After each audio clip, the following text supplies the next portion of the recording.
మనం చూస్తే కనుక హైడ్రా అనేది రియల్ ఎస్టేట్కి వ్యతిరేకంగా పనిచేస్తుంది అనేది ఒక దుష్ప్రచారాన్ని కూడా తీసుకెళ్ళడం జరిగిందన్నమాట. హైడ్రా రియల్ ఎస్టేట్కి ఎప్పుడు వ్యతిరేకం కాదు.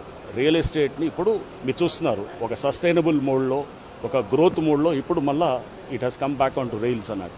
సో ఈ ఇయర్ చూస్తుంటే కనుక రిజిస్ట్రేషన్స్ బాగా పికప్ అయ్యాయి, సేల్స్ పికప్ అయ్యాయి. సో దేస్ ఒక మంచి కంజీనియల్ అట్మాస్ఫియర్ అనేది కూడా మనం చూస్తూ ఉన్నాం.